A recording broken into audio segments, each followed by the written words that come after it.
মক্কাতুল মুকাররমার ভিতরে একজন আলেমের মৃত্যু হলো, তার লাশটা একটা কবরস্থানের ভিতরে দাফন করা হলো।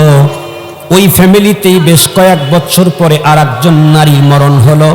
ফ্যামিলির লোকেরা সিদ্ধান্ত নিল নারীটাকে ওই আলেমের কবরের ভিতরেই ঢুকানো হবে, কারণ এতদিন পর্যন্ত আলেমের লাশটা আর এখন নেই।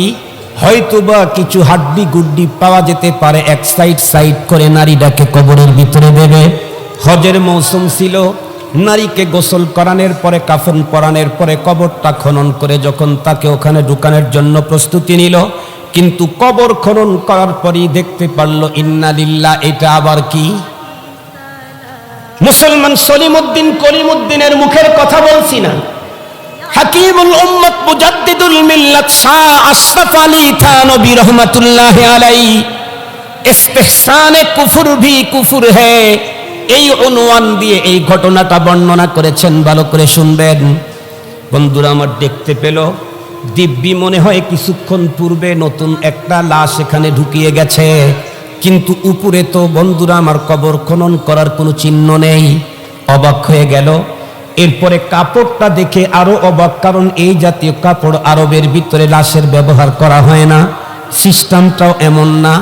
এরপরে যখন লাশের মাথার দিকে বন্ধুরা আমার কাপড়টা একটু খুলে ফেললো, তখন আরো আশ্চর্য, দেখা যাচ্ছে কবরের ভিতরে কোনো পুরুষের লাশ না, এ তো একজন মেয়ে মানুষের লাশ।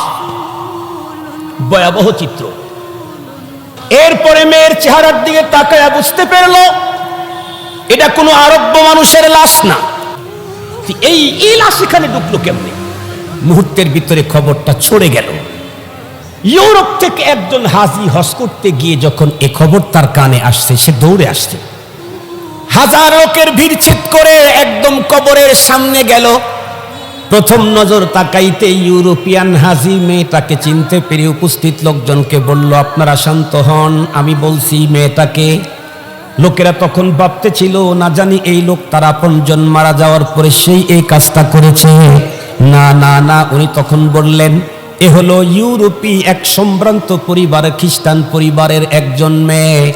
আমি তার বাবার বাসার ভিতরে কাজ করতাম, চাকরি করতাম, আর আমি তার বাবার বাসায় দীর্ঘদিন পর্যন্ত চাকরি করার সুবাদে এই মেয়েটি আমার অনুপম সুন্দর চরিত্র আর আখলাক দেখে আমার প্রতি অনুপ্রাণিত হয়ে আমার কাছে জানতে চেয়েছিল তুমি কোন ধর্মের, তোমার এত সুন্দর চরিত্র।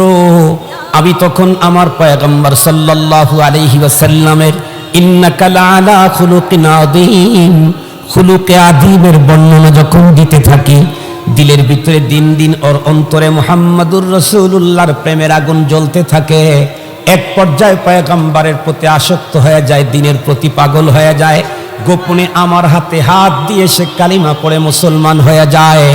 দিন দিন ঈমান ইসলামের প্রতি তার আগ্রহ বাড়ে। সে তার কথাটাকে ফ্লাশ করতে চায়, কিন্তু আমি বললাম, বোন, তোমার পরিবার যেই পরিমাণে প্রভাব প্রতিপত্তির মালিক, আমি তোমাকে মুসলিম করেছি এটা জানতে পারলে আমাকে মেরে ফেলবে, প্লিজ আমি এখান থেকে চলে যাওয়ার পরে তোমার ইসলামের কথা প্রকাশ করো।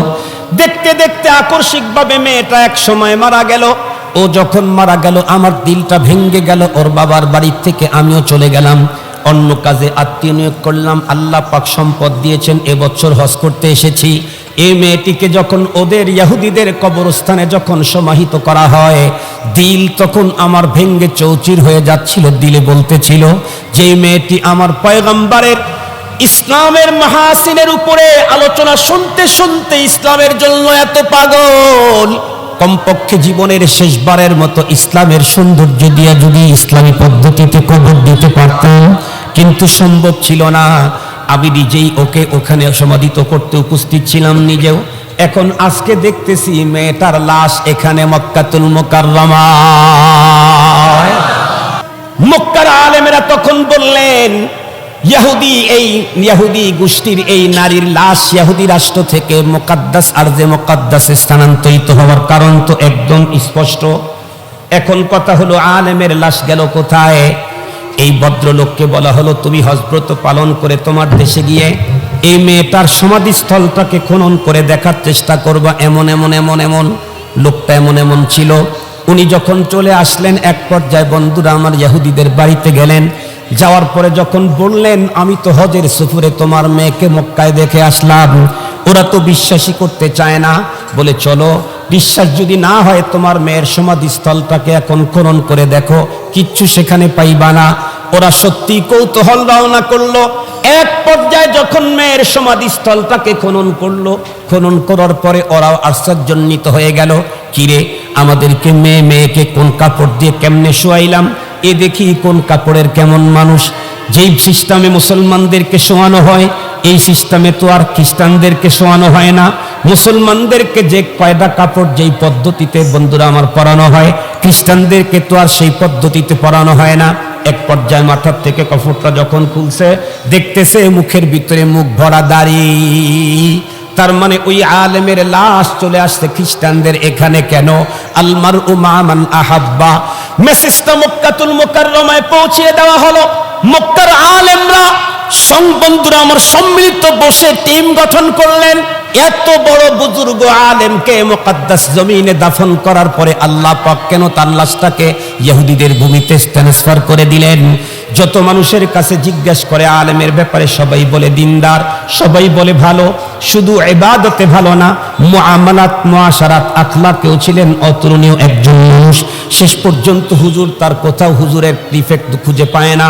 শেষ পর্যন্ত সিদ্ধান্ত নিলেন তার স্ত্রীর কাছে গেলে আসল রহস্য জানা যাবে। কারণ স্ত্রীর কাছে কোনো যুবক বন্ধুরা আমার স্বামী তার আসল চেহারা গোপন রাখতে পারে না।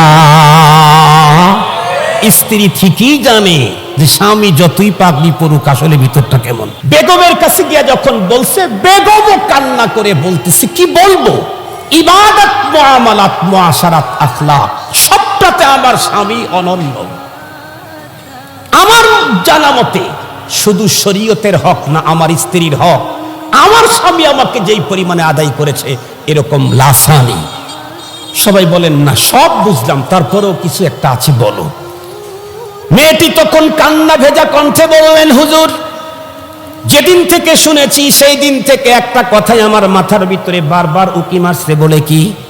বলে হুজুর আমার স্বামী আমার সঙ্গে বিশেষ সাক্ষাতে মিলিত হয়ে মুজামাতের পরে তীব্র শীতের দিন যখন ফজরের আগে গোসল করতে যাইতেন, ঠান্ডা পানি দিয়ে গোসল করতে ঢুকলেই প্রায় উনি এই কথাটা বলে ফেলতেন, ইসলামের এই কালচারটা আমার কাছে পছন্দনীয় না।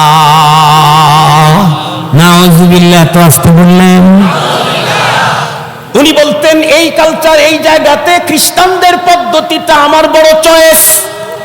এই আলেম কি বন্ধুরা আমার খ্রিস্টানদের একটা বন্ধুরা আমার ধর্মীয় কালচার মুহাব্বত করেছে, শুধু আমলও কি করেছে? আমল কিন্তু তা করেন নাই। আমল করেছেন ইসলামেরটাই, শুধু মুহাব্বত করেছেন সেইটাকে, ইসলামেরটাকে অবজ্ঞার দৃষ্টিতে দেখেছে।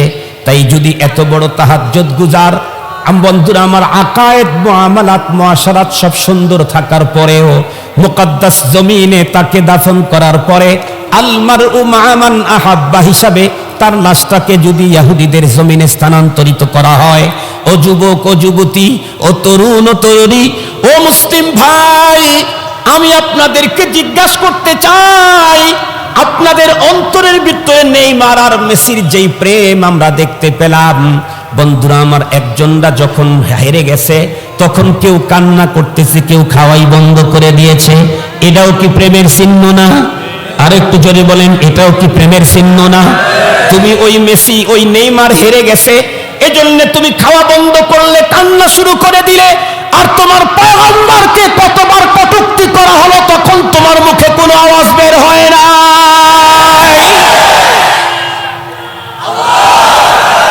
মুসলমান ভাইরা রে আমার, ওই মেসি আর নেইমারের পক্ষে তুমি অবস্থান নিলে, তুমি কি জানো নেইমার মেসির চরিত্র? ফিলিস্তিনের ভিতরে যখন মাসুম বাচ্চাদেরকে ইহুদিরা নির্মমভাবে যখন শহীদ করতেছিল, আমার মা বোনদের ইজ্জত লুণ্ঠন করতেছিল, জুলুম আর নির্যাতন করতেছিল, ফিলিস্তিনের জমিন যখন মাসুম বাচ্চার রক্ত দিয়ে রঙিন করছে, তাম দুনিয়ার মুসলমান যখন ধিক্কার জানায় ইহুদিদেরকে, ইসরায়েলকে, সেই মুহূর্তে এই নেইমার আর মেসি মুসলমানদের বিপক্ষে বন্ধুরা আমার ইসরায়েলের পক্ষে টুইট করলো, আর সেই মেসির পক্ষ নিয়ে তুমি নাচানাচি করো। মনে রাখবে আজ মালিক কিন্তু বলে দিলেন, ইয়া আইয়ুহাল্লাযীনা আমানু উদখুলু ফিস-সিলমি কাফা। ঈমান তো তোমার কাছে আছে, এখন একটা কাজ করো, বলে কি ইসলামের ভিতরে পুরোপুরি ঢোকো। মুহাব্বত যদি করতে চাও ইসলামের কাছ থেকে পারমিশন নিয়ে মুহাব্বত করো। শত্রুতা যদি রাখতে চাও ইসলামের ভিতরে ঢুকেই শত্রুতা করো। কারোকে যদি চয়েস করতে চাও ইসলামের ভিতরে থেকে চয়েস করো, বাইরে দিয়ে কাউকে চয়েস করো না। যদি চয়েস করো, উনি যেমন মহান, তার হুকুম অমান্য করলে শাস্তি হবে তেমন ভয়াবহ।